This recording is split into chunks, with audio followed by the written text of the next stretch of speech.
Thank you for joining us today on Positively Charged Biz. We are here to motivate, inspire, and support our listeners as they write their life stories.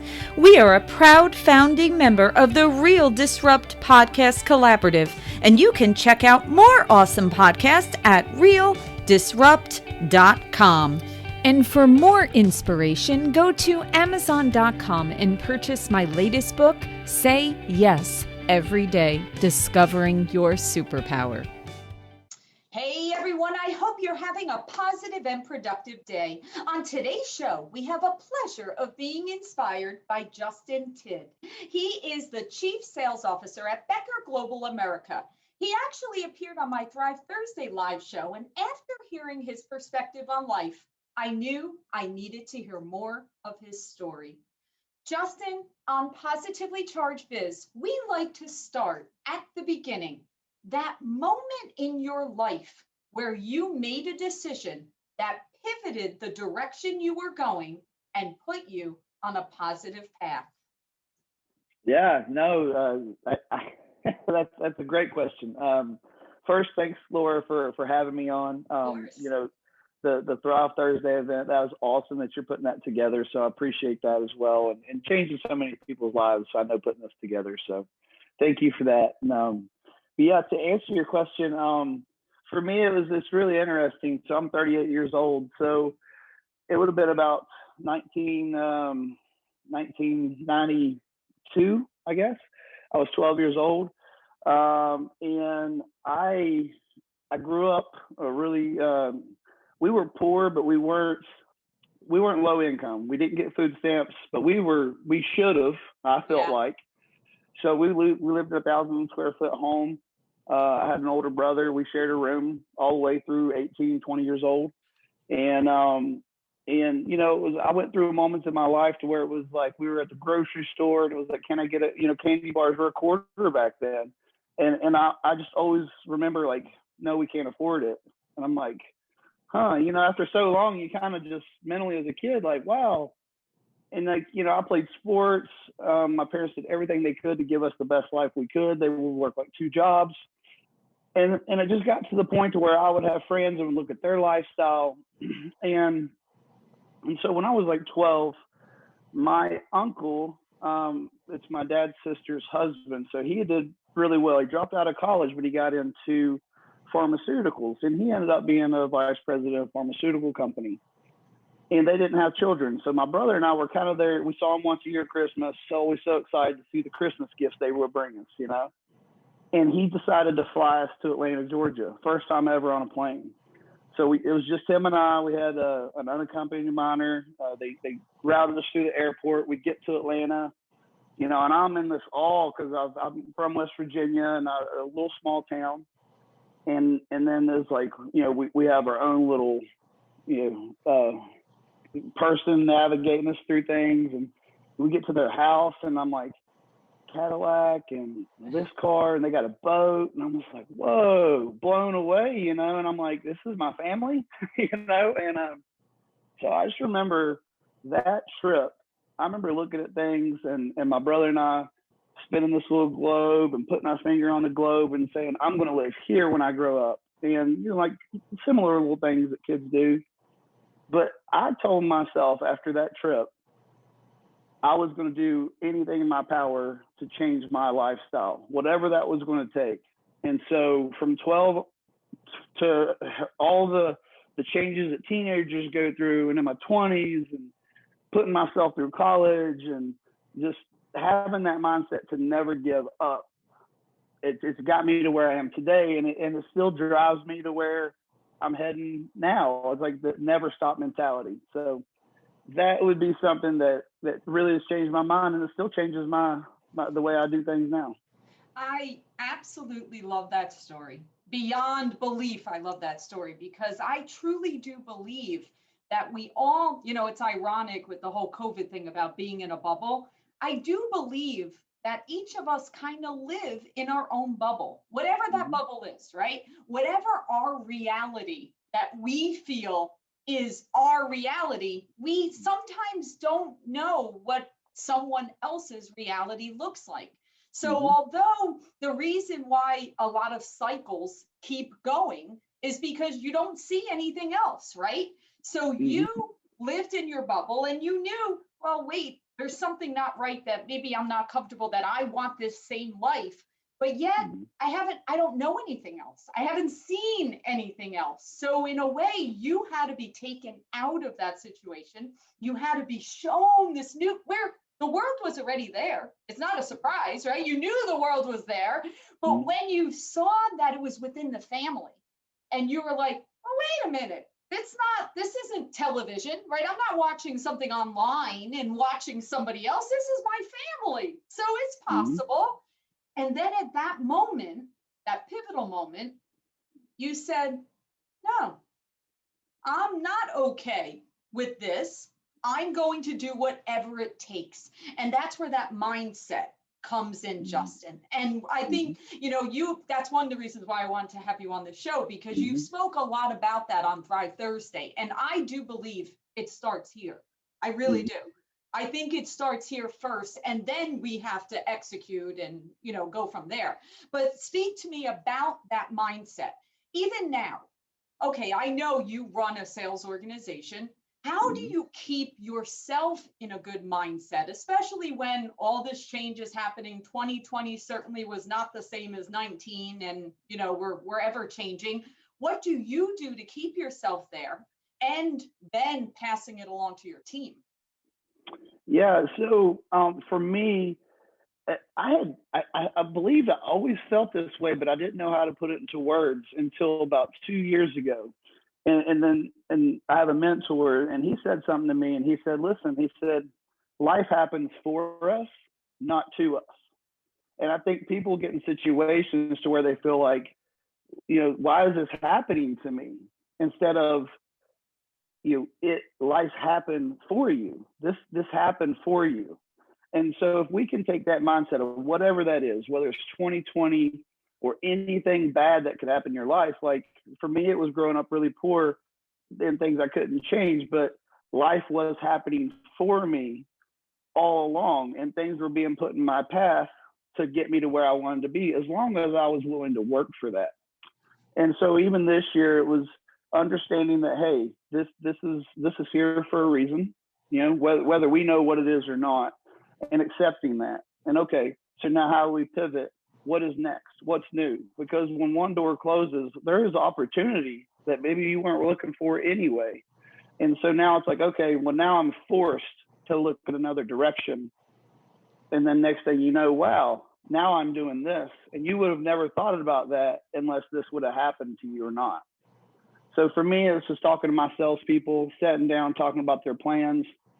Okay, this isn't happening. So now what are we going to do? Well, okay, now all of a sudden we're looking at new markets. We're in the mining industry and the traction power for trains, subways. Now we're looking at data centers. Now we're looking at like the ports of Miami, the ports of Virginia. We would have never looked in those areas if we weren't forced to. So now we're building out to new segments in our business, just naturally by something that we didn't plan on happening. And that could be an excellent revenue stream for you. Something that maybe you guys would have gotten there 5-10 years down the road, but this forced you to do it at a sooner time that could, like you said, happen for you instead of to you. It's interesting. I'm part of a selling challenge thing they're doing online where I'm speaking. And the first speaker of that event today was Dave Sanderson, which actually was a survivor of the hero on the Hudson. Remember the airplane that went into the Hudson River back in 2009? So he now is an author and a speaker. And he wrote a new book that, and forgive me for not knowing the exact title off the top of my head, but it was something about these are life's lessons that it's kind of the gist of it is that when you're ready to accept them, these are the lessons that will lead you onto the rest of your life. But the thing is that you have to be open to accept those things. We have choices, right? We have a choice of saying, like you said, why is this happening to me? How come every time I try to do this, this happens? Well, it's not to you, it's for you. So I think once you accept that, and you roll with that, it just makes it a lot easier. And as a leader of an organization, you are a leader in a sales organization, they are looking to you to actually guide them and let them know it's going to be okay. So let's Mm-hmm. speak about that.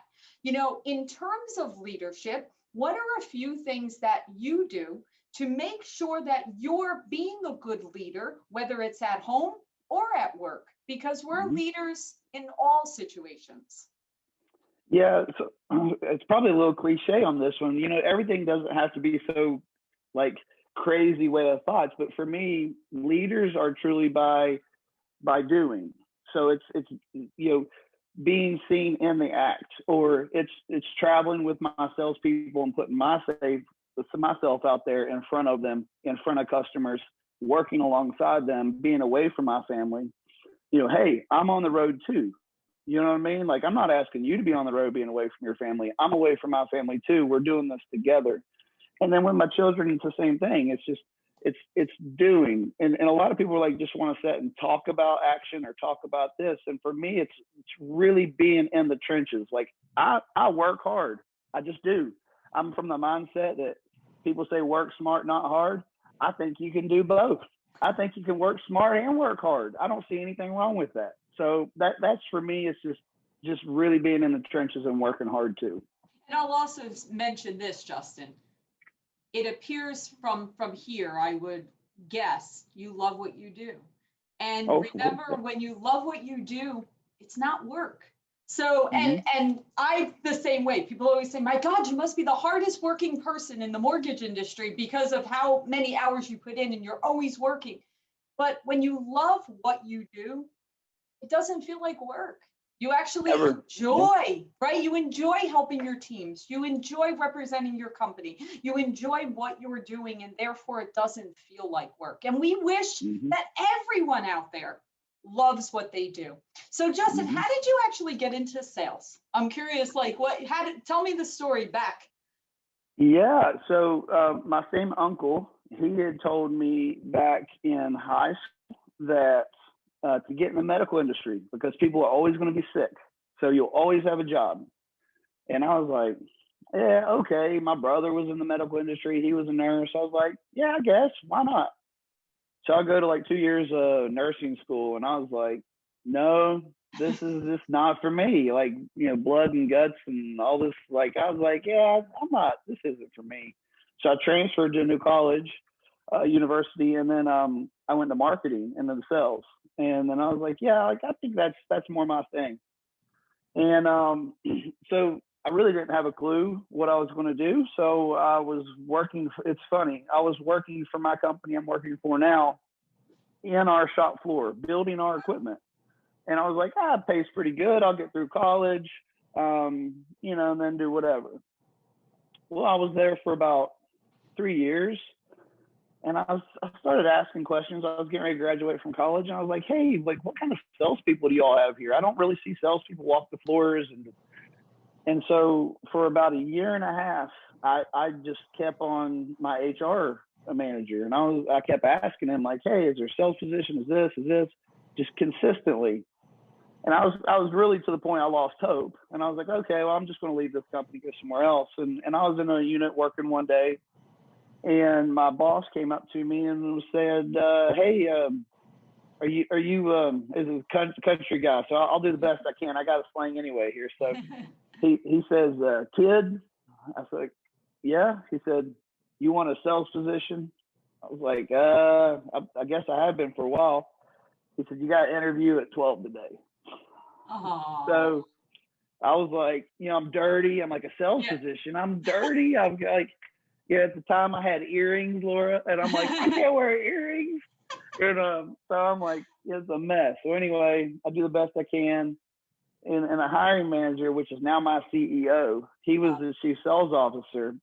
And I was just relentless for about 6 weeks after that interview. And he hired me. And him and I have worked together for 14 years now. He's the CEO of the company now, president. I'm the chief sales officer.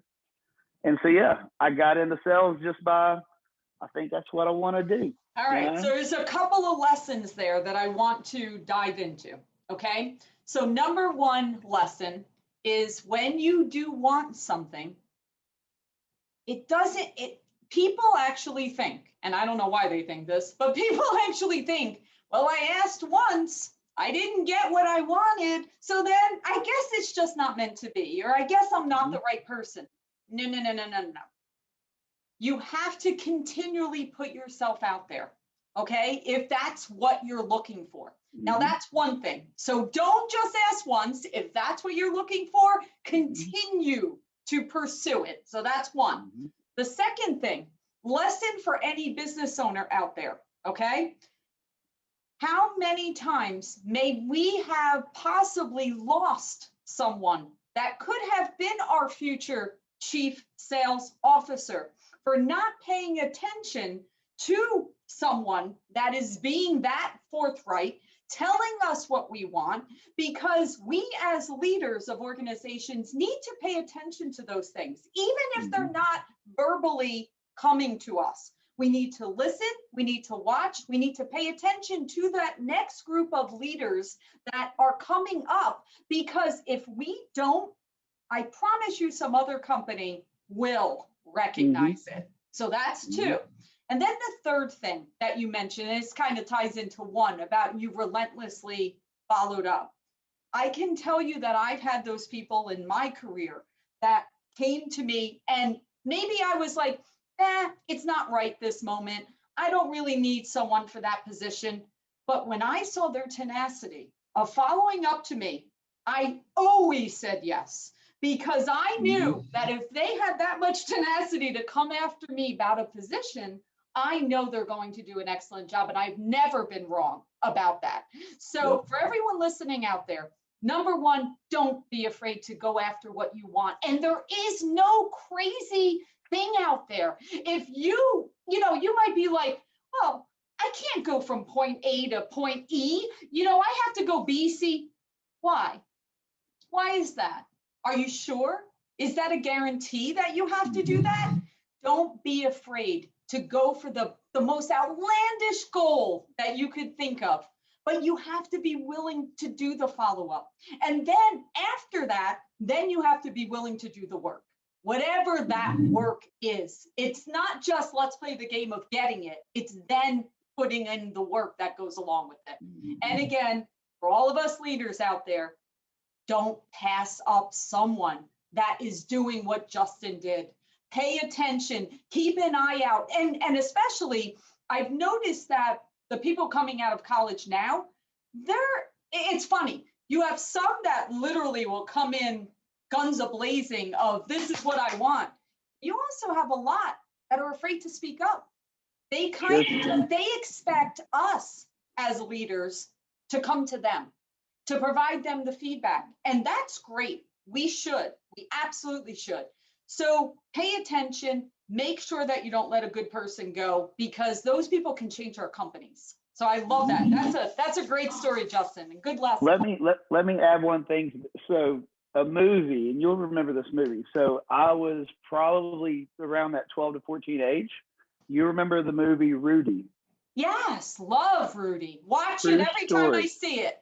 Yeah, true story. Came from nothing. Wanted to play on Notre Dame football, and whatever it was going to take. And he moved there, slept in the janitor's closet, went to a community college and worked his way in. And it's just that level of that's what he was going to do, whatever it was going to take. That's what his passion was. And when I was a kid, that movie was so important to me. That's a valuable movie. That's one of those movies or something like it that we should refresh ourselves with every so often, because sometimes we forget, and sometimes we can get in a rut, right? And 2020, a lot of people got into this state where it's like, oh, it's just too hard, it's just, it's not worth it. It's not actually, like, we know out of chaos comes opportunity. Everything, like you mentioned, everything is kind of shaken up for everyone. There's not even one person in the world that wasn't affected by this change. So with that, new opportunities came about. And so it's almost like a level playing field that hey, if you want to go for something, this is the perfect time to do it because everyone is kind of disrupted. So that's the time to do it, right? Yep, Absolutely. it is. Love it. Okay. All right. So now tell me how you got into the bodybuilding side of things, because again, I'm so fascinated by that because the mindset and determination that takes, that's a whole nother level. Listen, I'm heavy on the work side, but I've never been able to be that regimented. So that's a whole nother level, Justin. So please tell me, where did that come from? And how do you stay dedicated to that? Especially, you mentioned something. You said, I travel with my team. I go and visit clients. Now, from someone that's done the jumping on airplanes and going to conferences all over the country, it's very hard to stay on a good diet. It's very hard to stay on a good sleep schedule or a fitness routine. So I definitely want to hear about this. Yeah, it's really interesting. It takes a lot of work to do it that way, right? Because a lot of people maybe get into it and they go to work every day and their day is home. It's consistent, you know. And so I originally got into it. I liked lifting weights, you know, about 6-7 years ago. I got divorced and I wasn't happy with myself, and I went through this transition of really finding myself again. And you know, I had the dad bod that everybody talks about. You know, I was 205 pounds, probably 20% body fat. And I was like, this is not me. I used to have abs, you know, I was athletic. And so I said, that's it. So I started researching. I coached myself down to 182 pounds, got my abs. And then I was like, well, I don't know what to do now. And I was like, I'm not educated enough in this space. Yeah. And so I reached out, I hired a coach.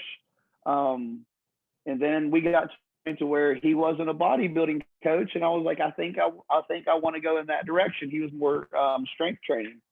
So I hired a different coach to get me in that direction. In the process of that, I had met my wife now. We got married last year. She was in bodybuilding and I was lifting weights. So I'm kind of like, this is interesting. And so she was doing shows, doing really well. And I thought, wow. So, you know, we decided that we're going to live together and all this. And I said, I think I want to do a show. And she was like, oh, one, huh? I said, yeah, one. And she was like, okay. So, all right, I do it. You know, it was really difficult to the fact of the mindset is there. And I for me, being a sales manager too, like I do try to hire people in sales that had come from sports backgrounds, from a competition base. They understand teamwork, things like that. Yep. So I did the bodybuilding. I got second place. I qualified nationally. And so during that time frame, traveling, so my travel schedule is about every 2 weeks. Wow. And if I'm driving, it's easier because I can meal prep. I have bags. I just take everything with me. If I fly somewhere, I pack my backpack full of food for the day. I pack frozen meals for the next day. And then I find a meal prep company where I'm at, and then they deliver meals to my hotel. Wow. Yeah. So that way I'm clean eating the whole week. In some cases, if I have to, I'll go buy a styrofoam cooler and then carry my meals while we're driving, because we tend to get to a place and then we may drive all day. So that way I have food with me all day long. And then over time, I do my research. I find where gyms are locally. I figure out who the owners are of the gym. I try to, either I buy some kind of membership. It's like I was carrying like 3 memberships during competition. Wow. So I could always have availability to train somewhere. And yeah, it's the mindset is just, okay, I have to do this. If it's fasted cardio, it's fasted cardio. I work all day. I train. I try to be a dad. Wow. Fitting all that in and then doing cardio more in the evening. Now, it doesn't get so strict until about the last 6 weeks, the stage. And that's when it gets really buckled down, tunnel vision.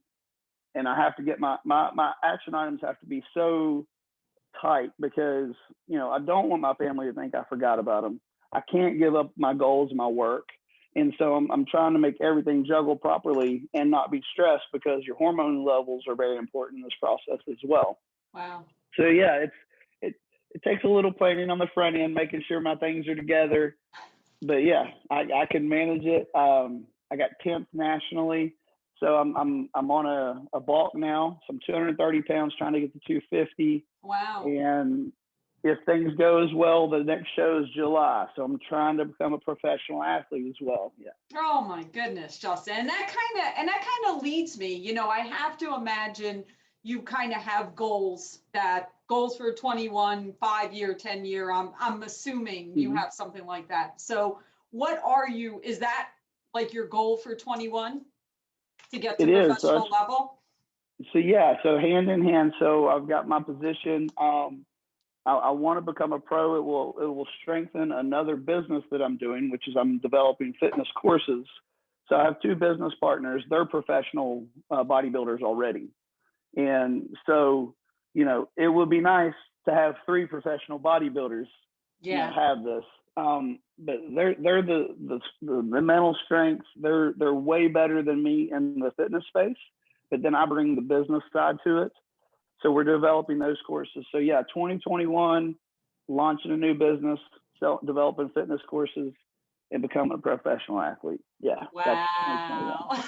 Well, I can tell you that I have no doubt at all. It's already out there. It's a given. It's going to happen, Justin. I'm not even a question, honestly, because people with that type, your willpower. It's willpower. It really is. It's dedication to whatever the mission is, whether it's professional, whether it's personal, whatever it is, your willpower is to accomplish what you set out to do. And there is no such thing as something going wrong, because that's just called an adjustment. It's just an adjustment. Things are going to happen. We all know there is no straight line to anything. There's going to be little offshoots that, didn't anticipate that. Okay, need to make an adjustment. But it's just an adjustment. That's all we have to keep doing. And if we keep calibrating and continue on our path, we will reach whatever goals we set forth. I believe 100%.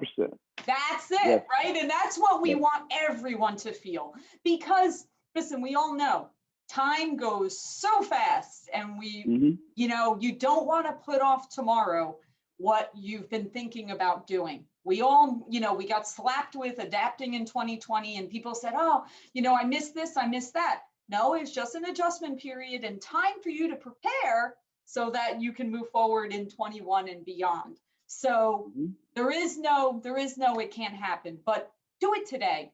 Don't put it off. We all know. We all know that there's no guarantees, and stay focused. All right. That's right. What else, Justin? What else do you want to share with the audience? This has been phenomenal, because I think we dove in and we got specific and we got tactical, and a lot of people that listen are business owners and entrepreneurs that are, you know, working on themselves as well as their business. So I think all of this fits in nicely. So anything else you want to share with us? Yeah, I'll share one thing.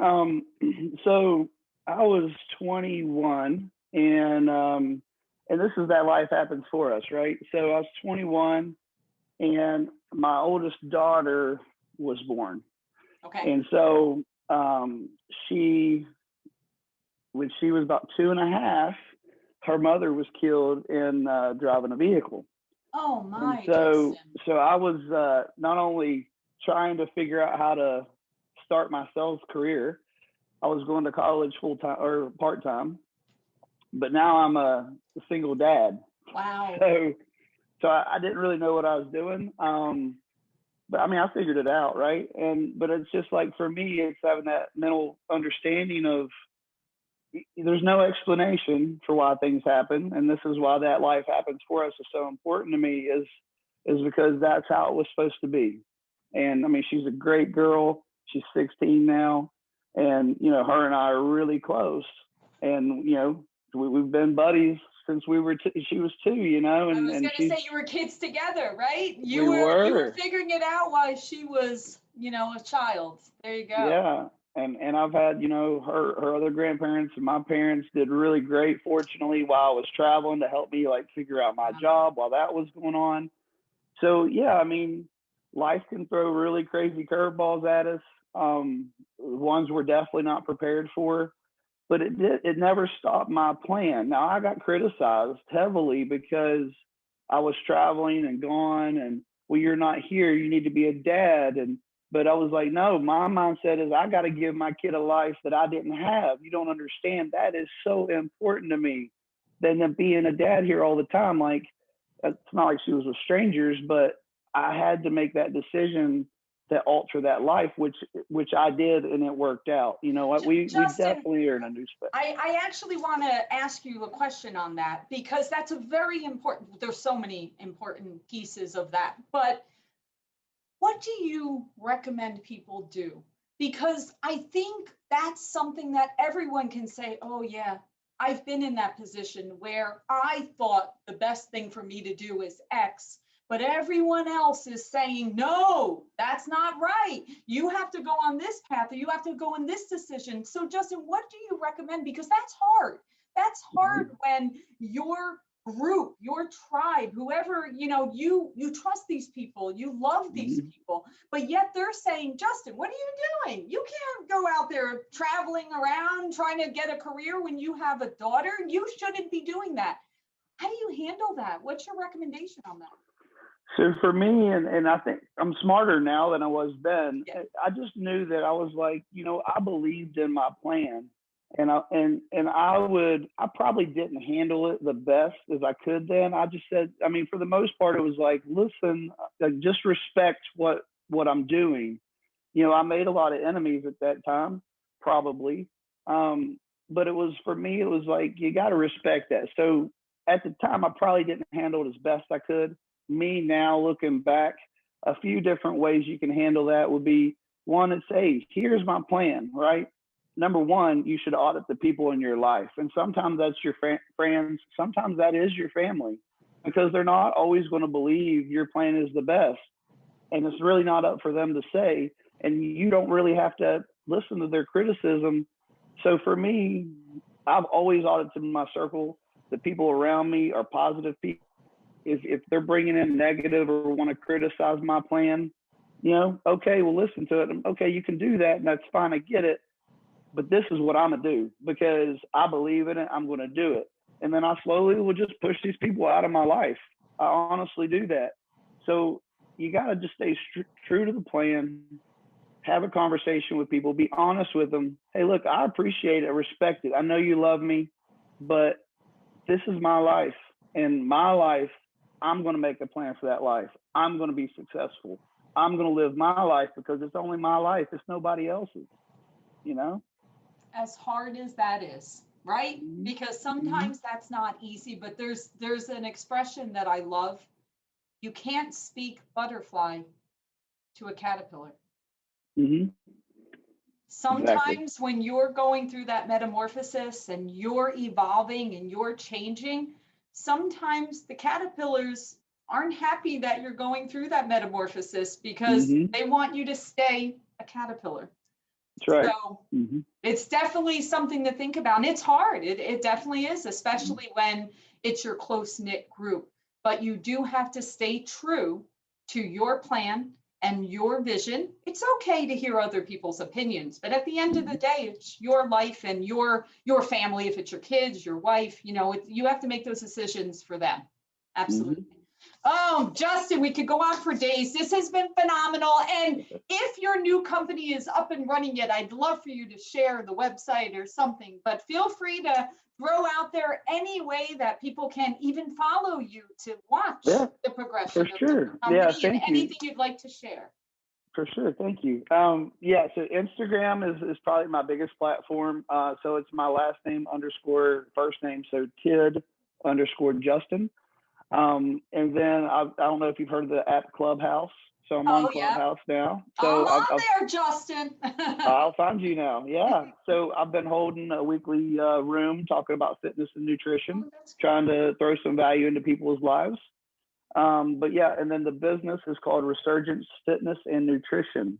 And so we're on Instagram right now. The website's not developed. There's no posts on our Instagram. Not really anybody know about it. So it's there, but it's not active yet. So, but that will be coming out in May. But yeah, follow me on Instagram and I'll make sure everybody knows when that happens. Awesome. Well, thank you so much. This has been so inspiring.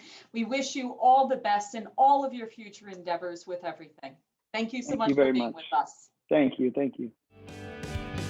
Thank you for joining us for another episode of Positively Charged Biz. I'm Laura Brandeo, and we are here to motivate, inspire, and support our listeners as they write their life stories. If you have an inspiring story, please email me at laura@positivelycharged.biz. And remember to subscribe to hear more great guests. And connect to us on Facebook at Positively Charged and Instagram at Positively Charged Podcast. Until next time, we wish you a positive day.